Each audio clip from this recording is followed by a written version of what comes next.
Good afternoon, everyone. Thank you for joining us for the virtual program today, Volunteer Policies, Procedures, and Structures with Micah Melnick. I'm Brittany Spillman, and I serve as the Cary Center Director of Community and Collegiate Programs. Before we begin, I would like to take a moment to thank this year's sponsors.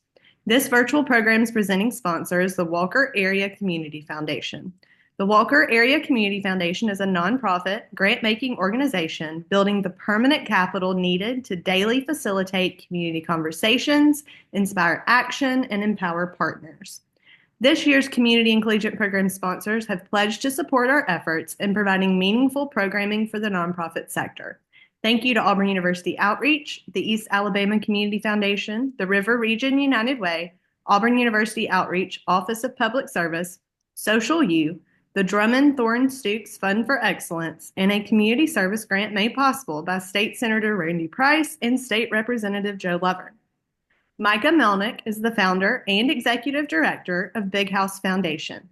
After starting BigHouse as college students in 2009 while pursuing her undergraduate dual degree in art and human development from the University of Alabama, she and her husband returned to their hometown of Opelika to serve the East Alabama foster care community.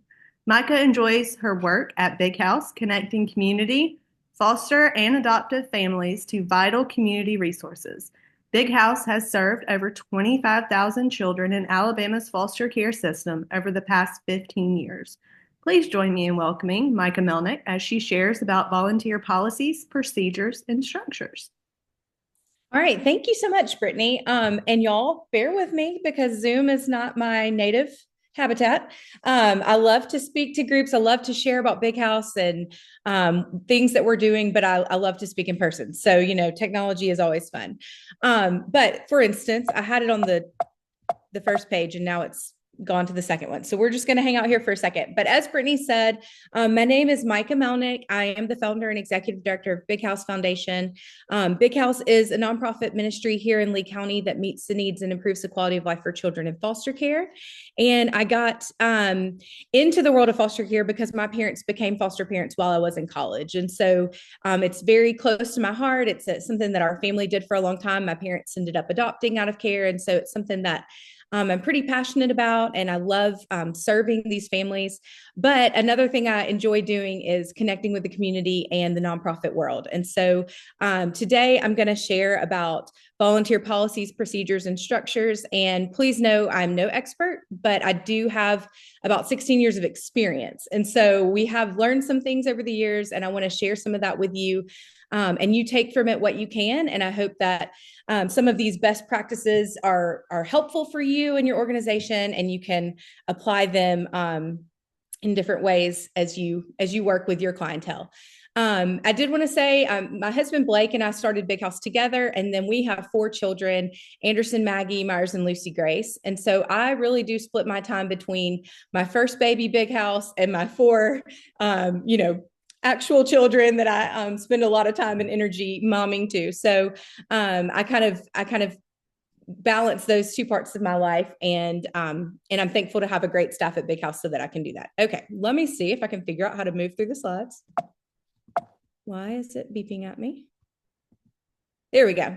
All right. Well, I kind of told you a little bit about this, but we serve foster families at BigHouse. We're 16 years old. And we just celebrated our birthday this week. So that's really exciting. And we've updated our numbers as we've gone through some of what we've done in the past few years. We've actually served 30,000 children in 16 years. So our number was a little bit dated that we had on our website. And so we're excited to be able to update that. And then we work with about 300 plus volunteers every year. And so we do have some experience with different types of volunteer settings and working with different types of people. So we're excited to share that today. All right. So when we think about volunteering and the policies, procedures, structures, all the things we're going to discuss today, we really need to just start by asking ourselves some questions. So, who are we helping? How are we serving? How are we finding these volunteers? Who is volunteering? All of these things are kind of swirling around in our brain to kind of get a good picture of who these volunteers are and what we need from them. So the first thing is we want to create a system that volunteers can work within. And so having a volunteer program management system is really going to be one of the main structures or policies that we put in place at our organizations.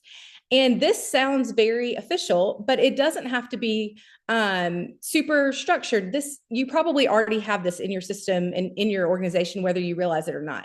So some of these key elements are going to be the recruitment of volunteers. So who are we finding to volunteer? Where are we getting these people? How are they hearing about our organization? Those are going to be questions we're going to ask ourselves about recruiting. And one thing to keep in mind is, depending on the type of organization you run, I know for us, I run a nonprofit ministry, so we are faith-based. So our recruitment is really important to aligning with our values so that the volunteers we have also align with the values we have. We want our volunteers to be comfortable within our programming and to be able to feel like they belong here just as much as we want them here. So keep that in mind when you're recruiting, that where and who you're recruiting is just as important as getting a warm body in the door. Training, so we'll discuss this at length as well, but training, creating a process and keeping it simple for volunteers. So making sure they're well educated, they understand the role that they're going to be doing, and then keeping that as simple as possible, not only for your volunteer to understand, but also for your staff to execute. Supervision, we're going to talk about that. We're going to go through all of these in a little more detail later, but obviously just creating a clear chain of command so that your volunteer knows who they're talking up, who goes up the chain. If they have a concern, who they go to with that. And then retention, we all want to keep volunteers. We want to have volunteers come back because they love our mission, they love our organization. And so trying to make sure that we're doing a good job of retaining our volunteers is important. So the bottom line is this: volunteers like to know what to expect. They like to know how to help, and they like to know that they were needed and that they were appreciated. And so those are the things we're going to kind of keep in mind as we discuss today. And let me just say, if you have any questions at any point, please feel free to unmic and interrupt me, because I tend to talk fast and we have lots of slides. I'll take questions at the end as well. But if you have a question about something I say or I'm talking about, please feel free to let me know. All right. There we go. All right. So the importance of having volunteer policies. So policies are going to be the structure that we have that's going to define expectations and guidelines for our volunteers and our staff. And the goal of that is to avoid confusion and miscommunication. So we want to have things clearly laid out for our volunteers so that they understand what we expect from them, what we need them to do, how we expect them to work within this ministry or organization. And then we also want our policies to ensure things for our programming. So we want to make sure that we're operating legally and ethically and efficiently, and we want to make sure that we're being good stewards of the time and the funding that we may have for these programs. So all of these things kind of go into our volunteer policies. Good policies protect the nonprofit, ideally, yes, but they are also going to protect our clients and our volunteers. So remembering that good policies are in place so that everyone benefits. It's not just for the nonprofit's benefit or for the volunteers' benefit. We really want them to maintain for everybody that we're all on the same page and that everything is above reproach and being handled well. So some examples of those policies would be a code of conduct. So clear expectations for behavior both on-site and off-site. And again, this can go back to when you're recruiting volunteers, knowing the values that you want your volunteers to hold just as much as you want your program to have. So being clear about what your program values, what you want, how you want to interact with your clients. For us, I'm going to use the example of our Kids Night Out volunteer team a lot as we talk today, because that's one of our biggest core of volunteer groups. At Kids Night Out, we work with kids who are in foster and adoptive homes. So we're working with minors. We have to be careful with that. We primarily recruit college students or young adults that are college age for that. And so we do go over a lot of these policies with them. Code of conduct is a big one. We want to recruit volunteers that have the same values as us or believe the same things as far as like how they're going to behave as us. But we also want to be clear that, hey, we're not going to be using, obscene language. We're not going to be viewing things on our phone that aren't appropriate for kids, or really we tell them not to have their phones out at all. But, different conduct things. We expect them to obviously be there. Coherent. We don't want anybody to be out of their wits because they've taken some substance or whatever, all these things that you really just address. And I would say 99% of the time your volunteers are going to totally be on board with that. But just going over that with them is important, and having it written out. Another time that we use a very clear-cut code of conduct is with our beach retreat, because we take volunteers to the beach to serve families in another location. We're housing them, we're feeding them for a whole weekend. And so we have some pretty clear expectations and rules for them to follow that weekend, just to make sure that we're all on the same page, as it's kind of a big undertaking. But so that's kind of an example of code of conduct. We also have a confidentiality policy. So we, as a nonprofit that works with minors and works with children in foster care, have some additional rules about how we can share information about these kids. And while we want our volunteers to advocate on our behalf and tell people what they're doing and how it's going, we also need them to understand that there are some rules in place especially for the kids and the clients that we serve. And so they can't take pictures and share them on social media, and they can't give children their direct cell phone number. If they have a child that really connects with them and they want to get together outside of BigHouse events, that has to go through that child's guardian, like things like that. Just remembering that there are just some rules we need to put in place, and some people might not think about it. And so as an organization, we want to take on that responsibility of putting things in place. Anti-discrimination is really important. We obviously want to ensure that everyone is in a welcoming environment and that they're treated with respect and dignity, regardless of any differences they may have from us, our volunteers, or other participants. Harassment prevention and safety protocols with us. Some of these go hand in hand, because we discuss a lot about like body safety and sexual abuse prevention, and making sure that our volunteers understand that we are serving a population that has experienced hard things. And so that we need to be super careful. We want to be even more aware of how we are presenting ourselves to our clients, or how our volunteers are interacting. We don't allow volunteers to be one-on-one with kids. We don't allow volunteers to have, kids like sitting in their laps and things like that. Just things that we have done some research on and gotten information about best policy, best practice, and then applied that to our specific program. All right. So moving on to procedures for like managing volunteers. So let's say we've got our volunteers, we're recruiting them. We want to define clear procedures for how we're going to find them and select them and introduce them to our program.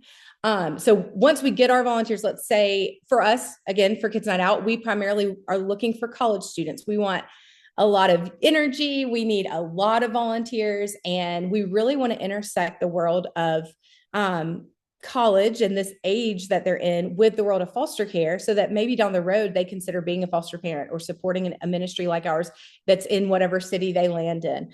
So we love that intersection, but that's pretty clear for us of like, we want to go find college students.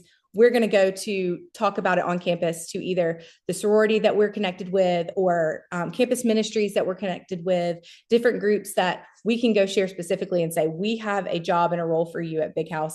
You can help in this way. And then once we identify those people and they do want to be a part of our program, we want to move into an orientation and training process with them. So welcoming them on board, whether that's in person or online. For our Kids Night Out, the first step is for them to do an online training. So we know we have all these college students. And when I say a lot, like we have like 50 college students for every Kids Night Out, and it's a monthly event. Now, a lot of them are returning, so they're not all brand new, but on occasion we have, probably 5 new students that circle in every month. And so those new students are going to go through an online training, and they're going to complete that. And then they get back with us and prove that they've taken that. There's some questions at the end that they answer, and they come back to us and say, okay, I've done this online training. And then the next step is before the Kids Night Out event, we meet together about an hour before it begins, and they get more specific training for that exact event. Here's how it's going to go tonight. Here's who your group is. Here's who you're working with, things like that. Trying to make sure that they have a very clear expectation of what they're there for, how they're helping, and what we expect from them. After, let's say we got everybody trained, they're ready to go, we're at our event, we want to make sure they know who is in charge. And it doesn't have to be, somebody who's standing up on a podium and screaming at everybody to get to work. That's not what we mean. But we do want them to understand, like, I have an issue. I don't know how to handle this situation with this kid, or I don't know where these supplies are that I'm supposed to have.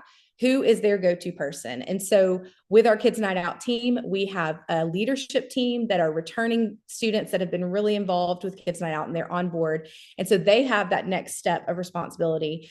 They can answer some of those questions, and then they can also, if there's an issue that needs to go higher up, can take it to our staff who's also on site and say, okay, we don't know what to do with this.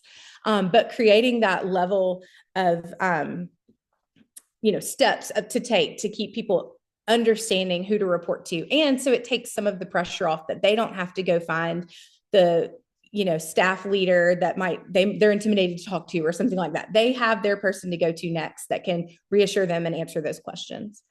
And then ongoing feedback, providing regular feedback to volunteers. We want to make sure that we are thanking them, that we are encouraging them, that we are expressing, appreciation for everything they're doing, but also, looking at what we're doing and trying to do better the next time. And so thinking through, especially like with our leadership team, these volunteers that are really committed to this organization, and they know what's going on. They're coming back time and again, how can we do this event better? What are you seeing that we could do better? And so that ongoing feedback is cyclical. It's us giving them feedback and them giving us feedback.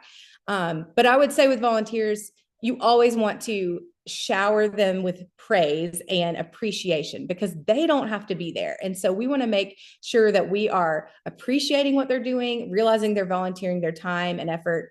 And time is money. They could be doing anything else. And so if they're spending their time with us, we really want to make sure we're recognizing that. All right. So volunteer structures in nonprofits. These are going to be different. A lot of this is kind of saying the same thing over and over, but I'm trying to make sure that we have a good understanding of the different ways that we can build this volunteer program, so that volunteers can come in, know what they're doing, and leave feeling like they've been fulfilling and helpful. So defining their roles clearly. This is good for the volunteer and the staff that's overseeing them. This is something that we still have work to do at BigHouse, but we're learning to do better. Like I said, we've introduced a leadership team in our Kids Night Out team. So we have team leader or group leaders that are there working with the kids. So there's a group of 10 kids and there's 4 leaders. And then within that group of leaders, there might be one that's on leadership team. And so that person's kind of the point person for that group. And then the leadership team, there's, 10 leadership team members, and they're helping prepare and get ready before the event. And then they are taking concerns and stuff up to staff, things like that. So helping our volunteers understand where they fit in that structure and what's expected in each role is really beneficial. And I've just talked about this, creating those reporting lines. Who do I talk to when I have a concern or I need help? As a volunteer, do I know who to go to who can help me with that next step? And so trying to make that clear, so it's not intimidating. It's not something that volunteers don't want to bring up because they don't know who to tell. We want to handle any concerns they have. We want to address any issues that are going on. And sometimes it might be something as simple as I'm working in our boutique. We have a boutique for families, and we have lots of volunteers that come through there. And I just have no idea if you guys keep this stuff. What am I supposed to do with this big pile of things I've sorted through? Things like that. It doesn't necessarily mean it's a bad thing. It's just a concern that they don't know how to answer. So creating a clear communication line for that to happen is important. Okay, team dynamics. So with our Kids Night Out program, our volunteers do work in teams, and I think that's really fun for them. They get to know other college students that obviously have a similar passion and drive and want to work with kids in foster care and want to, take care of these families on Friday nights. That's a similar group of people. I feel like they have a similar mindset. And so they're meeting new volunteers and making new friendships within their teams. But it benefits BigHouse as well to have so many volunteers that we can divide up into teams and say, all right, you guys are working together and y'all are with the first and second grade girls tonight, and here's your program. And then you have a team leader that can go on up and plan and execute things from the team leader standpoint and leadership team and stuff like that. So I feel like I'm just saying all the same words over and over and over because there's a lot of team leader and leadership teams in this section. But just think about ways that you can make volunteering beneficial for your volunteers, maybe fun for them, like introducing them to other people that they would enjoy spending time with. That is one fun part of Kids Night Out that we've seen develop, where our volunteers really do get to know each other and have relationships outside of BigHouse and build that teamwork and community, within themselves. So that's been pretty cool. And then volunteer committees. So right now we have a volunteer committee working on a fundraiser for us. So that's kind of a different type of volunteering that we are utilizing in our organization. So these aren't even like, don't have to have any special talent or leadership or anything. I mean, like they don't have to be enrolled. Excuse me, let me just start. They don't have to already be involved in your organization in some special way, but it might be people that you need to pull in because they do have a talent. I kind of got that backwards. For instance, with our fundraiser, we are working with someone who's really great with floral arrangements and flowers, helping with centerpieces. She's not up here working for Kids Night Out. She's not doing those things, but she is in this specialized group of volunteers for us. So realize that there's lots of different types of volunteers. Obviously, she doesn't need to go through Kids Night Out training to help with a fundraiser, so you're going to have within this system and all the structures you're building, you're going to have lots of different people that fit different roles.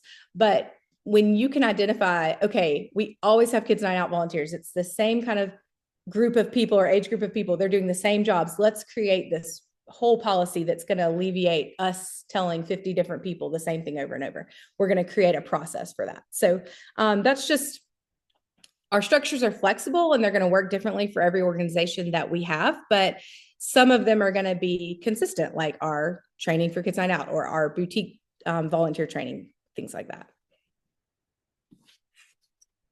Okay, so communication and engagement. I would say with any relationship that you're in, whether it's a family relationship, a romantic relationship, work, whatever it is, you need open and transparent communication. Like you hear that everywhere. If you on Facebook and a newsletter, like communication is the key to relationships being successful. And so that is no different with volunteers and staff.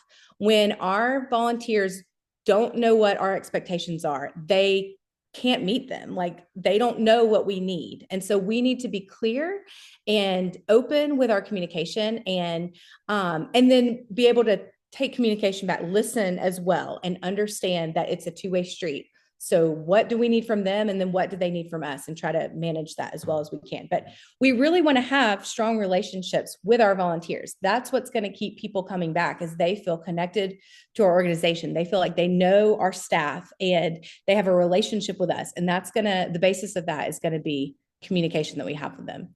So that doesn't mean you have to call every volunteer every week personally and check in with them and see how it's going. No, they probably wouldn't like that, but you can set up, regular meetings or emails. We have a group me specifically for our Kids Night Out team, because we found that college students don't read their emails. So that wasn't the way to communicate with that particular group. But you can do lots of different ways to be in communication, telling them stories of your organization. Hey, this is what we saw this month. This was a great experience that happened at Kids Night Out. This was a really sweet thing that happened, just to continue to have them be pulled in and understand what's going on with the organization, and kind of just keep them in the loop. And so they're getting some of that feedback as well, because it's always fun to hear, oh, this kid loved this experience. They had so much fun. Or this person really appreciated receiving this. But sometimes as the staff, we get to hear it, but we're not good at sharing that with our volunteers so that they feel like their work was validated as well. Creating opportunities for volunteers to share their experiences and offer suggestions for the program. I actually had this happen this past Friday night. We had a kids' night out, and I was not working kids' night out. I wasn't the staff member assigned to it, but my kids got to go, which was amazing. So I got a date night and got to go visit with our staff and volunteers at the end. So I was just talking to a volunteer, asking how it went that night. And she was like, it was awesome, but I have a suggestion for what we need to do next time. And it was a great suggestion. She was saying that some of our kids were getting really overstimulated when we were playing a big group game in a room where it was loud and there's balls bouncing, and that was just too much for a few of our kids. And she said, could we have an area or a room that's for like coloring and Legos and just like calm and quiet and talking with our volunteers, but not, the loud and big stuff that was going on. And so I was like, that's a great suggestion. Of course, we can make that happen. And she saw that firsthand and was able to share that experience and hopefully improve our program. That is the goal, is that whatever we're doing is better for the client because the staff and volunteers are working together to make it better. So that was kind of cool to like see that firsthand. I was like, yes, we want feedback from our volunteers. They are the boots on the ground that are doing the work. We want to know, what could be better. And then recognizing and acknowledging our volunteers' hard work through appreciation events, thank you notes, rewards. We've done lots of different things over the years, lots of different ways to connect and tell them thank you. We've done gift cards at the end of a kids' night out year. Just lots of different things that we've done. But one thing that we're adding, which is really fun and we're excited about, is we are about 10 days out from our biggest fundraiser of the year, which is a big support dinner. And at that support dinner this year, we've introduced a new Volunteer of the Year award. And so we are going to start being able to recognize some of these volunteers that really have really dug into BigHouse and believe in our mission and show up and are willing to do so much and help us, really keep the doors open and love our kids and families. So we're excited about that because it's given us the opportunity to really sit down and think like, who are these people in our organization's world that are giving and not getting necessarily acknowledged for it. Not that they're doing it for the acknowledgement. Actually, the person who's receiving the award was almost mortified because she was like, no, I don't want anybody to clap for me or whatever. We're like, but please let us acknowledge this because we are so grateful. And I think it shares with other people that, we appreciate and need volunteers. We can't do this on our own. There's no way we could serve, 280 families and 600 kids a year now by ourselves. So we need these volunteers. So being able to acknowledge them is important, and finding different ways that work specifically for your organization to acknowledge them is important as well.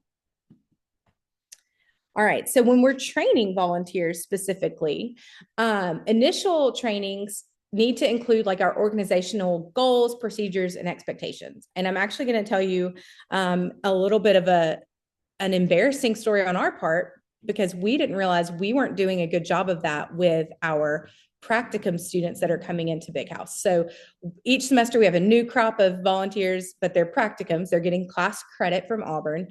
And, they jump in and we put them to work right away, and they're awesome and we love them. But we had one the other day who asked, wait, I heard that 2 students started BigHouse, but I don't know who the 2 college students were. And it just made us laugh because we were like, we're not even telling them like our background story. They don't even know like what's going on here. And so it helped us realize, even with our practicum students, even with people that we're going to start seeing every day, we've got to start at the beginning. We've got to say, okay, these are the goals. This is the history. This is the vision. This is the purpose of our organization, and build on that. And so that they can become, co-laborers with us in this ministry. We can't assume that just because we know all this stuff of what our goals are and what our values are, that they know that. They don't. We've got to share that with them. So initial trainings, that first training, whether it's a video training or they're coming to your organization for an orientation, or you're just meeting one-on-one with a volunteer, like these are things to go over with them. Like, hey, this is big picture for us. This is what we want to attain as an organization and how you can be a part of that.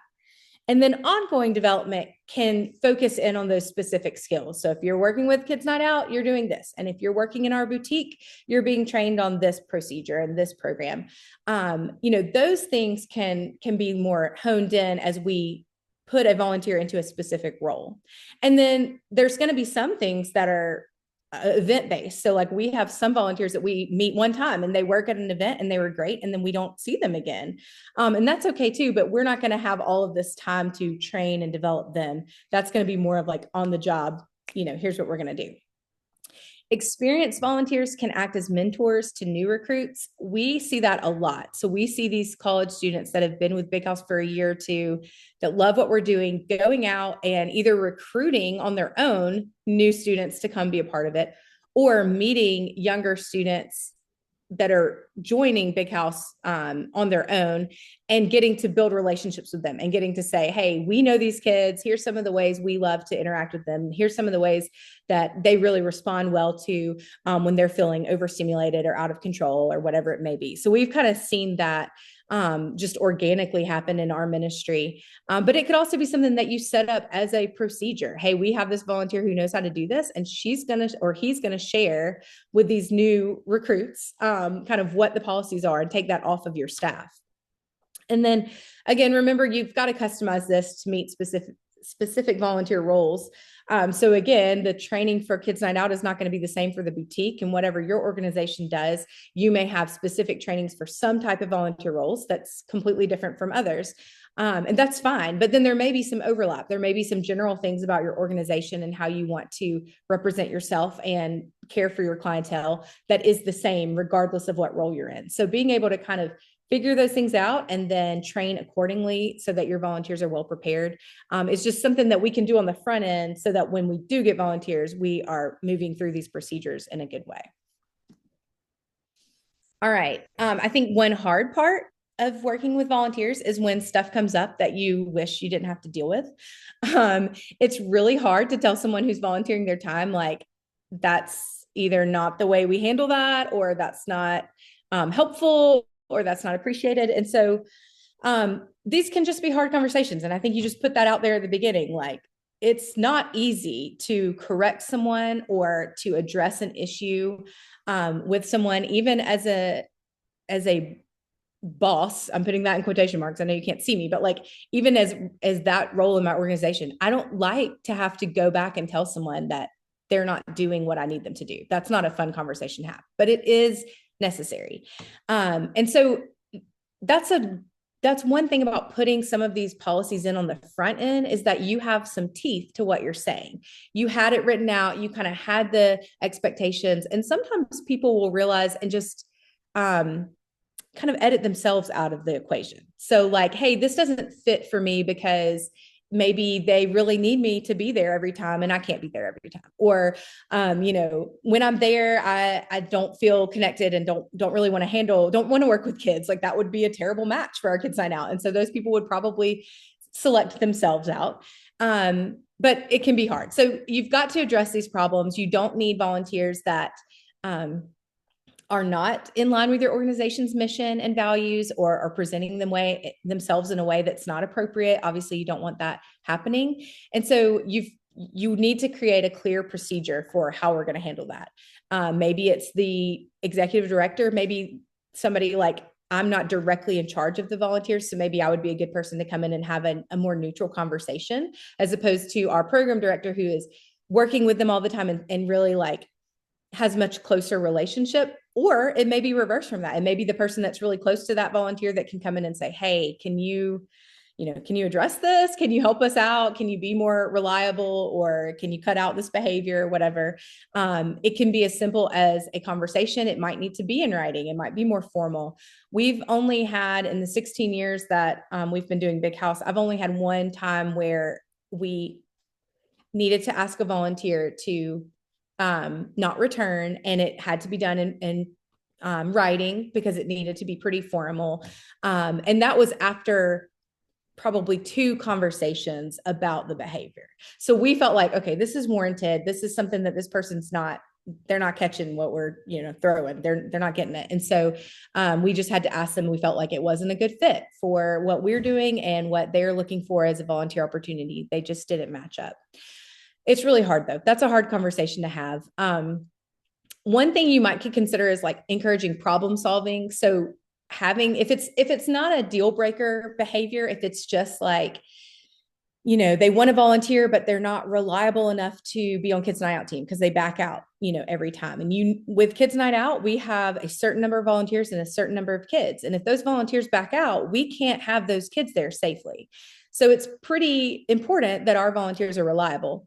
Well, maybe we could go to that person and say, hey, it seems like you have a lot going on, and maybe this isn't the best fit for you. Would you want to help in our boutique where it's much more laid back? You can come and go as you need to. You can tell us this week doesn't work for me. I'll be there next week. Finding a way to keep them involved in our program, but that works mutually beneficial, because that's the thing with volunteers is you need them, but you need them to be beneficial to your organization. And they want to be needed, I believe, but they also want to be beneficial. I don't think any of them come into it thinking, I want to stress this leader out. I think they really want to help. And sometimes they just don't realize that their behaviors may be not super helpful. And then finally, when a volunteer does need to leave the program, you may want to have a more formal way. Like with us, it was a formal email that we sent that said, okay, we've had these conversations on the phone.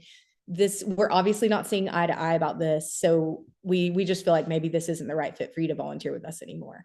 And that was hard, but like it did give us kind of a final, like, this is said and done, and we're going to move on from this. And that volunteer did move on, and they found other ways to get involved, and I'm sure they're doing well, and it's totally fine. Okay, so legal and ethical considerations. So nonprofits, we obviously have to comply with laws and regulations regarding engagement. We keep in mind, like, that would be like workers' compensation. Like if you have someone who gets hurt while volunteering, you need to have liability insurance. You need to have a policy probably written by your board of how you're going to handle that, how you're going to reach out to that person, what's going to happen next. Same thing with like child labor laws. Like you can't have a 10-year-old volunteering for 12 hours straight, like you can't do stuff like that. We need to treat our volunteers with the same respect and legality that we would treat our employees.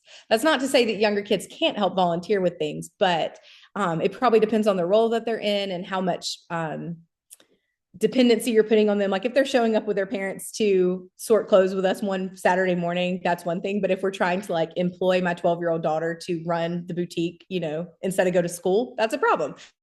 So, just knowing that we want to comply with any laws and regulations that are in the state and nation that we live in.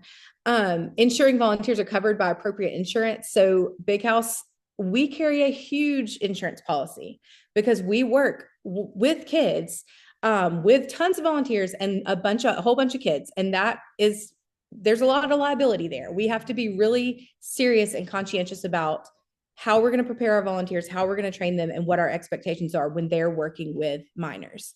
And obviously we would want them to work well with anyone if we were working with adults as well. But, with someone underage, a child who can't represent themselves, who can't consent to things and stuff like that, we need to be even more careful. And so we go over very specifically sexual abuse with our volunteers in our training. We talk about what that looks like and what can be misconstrued and how we don't allow these behaviors because we don't want it to lead to something that's not appropriate.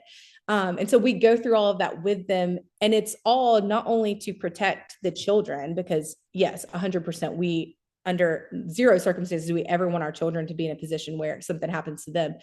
But we want our volunteers to understand that we're doing that to protect them as well. We need them to be above reproach. We need them to know when to ever bring up an allegation that could be founded because there was not an opportunity. So that's what we want to tell our volunteers is don't ever let there be an opportunity. Let's follow these rules that we have in place so that we are all safe and protected, and nothing is happening. That's our goal. But in the event that anyone ever did get hurt or anyone ever did make an allegation against BigHouse, we spend a lot of money in insurance. And so that may be something that your organization, if you don't have insurance yet, you may need to look into, or make sure that it's going to cover, your organization and your board of directors and your volunteers and whatever. Even your insurance policy or your insurance agent can even help you write up some of these policies so that you know what they're expecting and how they're going to cover that. And, just keep all that stuff in mind. I feel like I had one other thing I was going to say about that. And it just left my brain, but that's not surprising. So, okay. And then safeguarding volunteer and client information to comply with privacy laws. Oh, I know what I was going to say. It kind of goes with this too. With our Kids Night Out team or any volunteer that is working with children through Big House, they have to have a background check. And so that's one of the things that not only does our insurance require, but our board requires. And we feel like, of course, that is very reasonable for them to ask for. And so they all have to undergo a background check. But that leads us into this last point. We could be sitting on a lot of very sensitive client information or volunteer information, excuse me, when they send in their name and birthday and address and social security number and all these things that, we don't really want just floating around out there. And so one way that we've dealt with that is asking our volunteers to just call us with that information. And so when they're signing up to be a Kids Night Out volunteer, the easiest way, they can email us their name and address if they want, but when they're ready to do the background check and do their social, we just ask that they call. And while they're on the phone with us, we're able to process their background check and put their social in. And then it's done. We can tell them, we'll get that back in a day or two, but we're not holding that information. So just be aware, whether it's client or volunteer information, that is, something that we need to consider as an organization, that we don't want to put people in a position where their private information is compromised. Micah, quick question. Who do you use for background checks, and do you pay for the background check, or do you have the volunteer pay? Okay, that's a great question. So we use a company called IntelliCorp.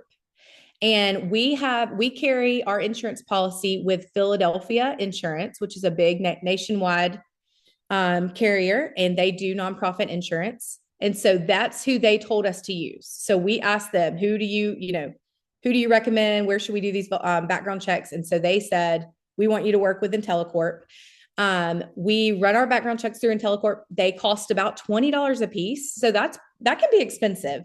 And so we kind of structure it two ways. When we have someone joining our Kids Night Out team, we will pay for their background check because we are asking them, they're committing to this team. When our volunteers commit to Kids Night Out, they commit to a semester at a time. So that's at least 4 events. So we're like, okay, we hope we get to hold on to you more than that, but we'll pay for the background check to start with. But we have a kind of a partner program called Camp Agape that's a weekend event, and it's all student led, and it's student recruited. It's really their own cool thing that they do. The students recruit and find their volunteers, and then they do a little camp weekend. It's Friday night and then all day Saturday, not overnight, but the kids come Friday and then they come on Saturday to this specific Camp Agape, and it's for Big House kids. And so for that, when we run their background checks, those counselors actually have to pay to be a part of Camp Agape. So they pay like $30 and they get a t-shirt and they get their background check cleared. And then we love it when they stay on and want to volunteer more with Big House because we know their background check, they're cleared to go. But some of them don't. And so they've paid for that weekend and we're not out. And that's a lot of, they recruit like 100 volunteers. So that would be a lot of money for a Big House to put out just for background checks if we had to pay for that. So we kind of do it two ways there. Sometimes we have the volunteer pay, and then sometimes we feel like it's an investment in that volunteer and they've committed. And of course, we've had volunteers who've committed and then never came back. That's how it works, and that's okay. And then we don't background check our volunteers who just work in our boutique. So they're working with adults, or they're working, if kids are shopping, they're with their parents. So it's not they're not in a position to provide childcare. So we don't background check those volunteers. But yes, background checks can be kind of expensive, but I think one thing to do is talk to whoever's doing your insurance and see who they would recommend and what kind of background checks they need. And not that insurance knows everything and you may need more than what they want you to do. But for us, that was just a good starting place when we were coming at it. Like, we have no idea what to do here.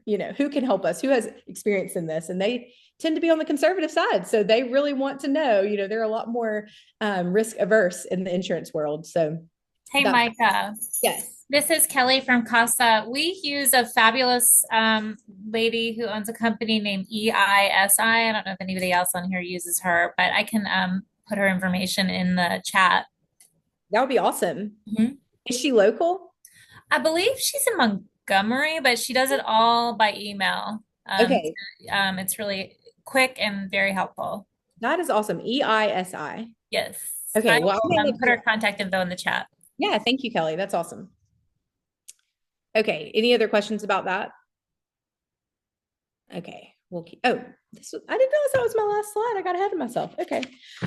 Well, in conclusion, we really just want to take time on the front end with our volunteer policies. I think that's kind of the general consensus of this whole talk, is that we can do the work within our organization to create a structure and to list out our policies, think about our expectations. What do we need from volunteers?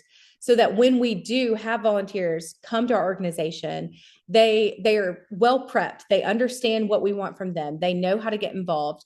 And then it eliminates all that confusion and frustration for staff and volunteers. I know we've had opportunities where volunteers have been just as frustrated with us as we might be with them, because there weren't clear roles and there wasn't clear communication. And so that's things we've learned. And like I said, I'm by no means an expert.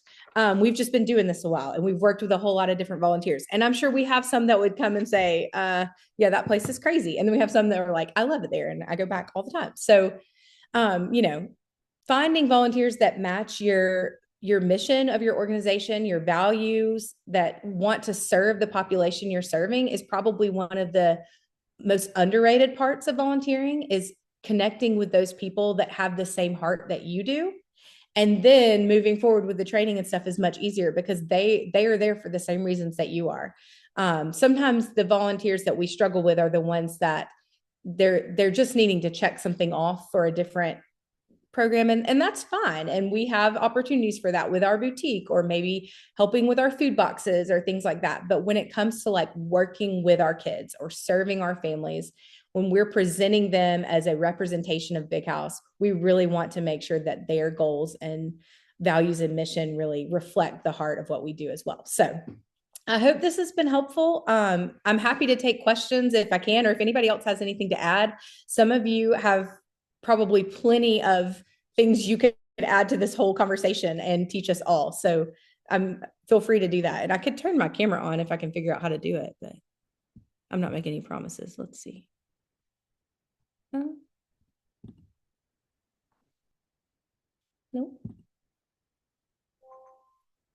No, that was my phone. Anyway, bottom left where you have video, yours probably has an X through it. If you just click it, it should allow it. There you go. Hi. Yes, thanks for having me, guys. I appreciate it.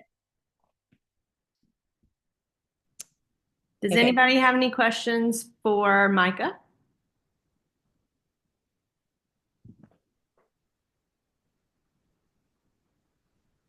All right, I'm gonna check the chat. While y'all are considering questions for Micah, you'll be getting an email from me with a link to today's presentation and recording, a short 3-question survey, and an opportunity to sign up to be a Carey Center nonprofit affiliate. The Carey Center Nonprofit Affiliate Program currently serves over 400 nonprofits in Alabama and beyond, and offers educational programming, professional development, and networking opportunities to nonprofit professionals. Carey Center nonprofit affiliates are the first to learn about upcoming programming, and membership is free. If you are local or willing to travel, our spring networking event for nonprofit professionals is March 25th from 5 to 7 at Session Cocktails. We invite you to mix and mingle with nonprofit professionals, board members, volunteers, donors, and community members. We encourage you to take this opportunity to treat yourself, your staff, and your board members, and network with other nonprofit professionals. We're excited to announce that we are now offering the Carey Center Nonprofit Professional Certificate. This is an online non-degreed certificate and offered through a partnership with the Auburn University Office of Professional and Continuing Education and Merit Nonprofit Professional Development, and provides a tailored curriculum for nonprofit professionals. Merit is an anytime, anywhere micro-learning platform that builds 6 core nonprofit proficiency areas, including leading, learning, resource generating, planning, managing, and overseeing through 28 different learning paths. Thank you so much for joining us today, and we hope to see you at one of our monthly virtual programs or in person for our nonprofit training series currently traveling the state. Awesome. Thanks for having me. I appreciate it so much. Thanks, Micah. Have a great day, guys.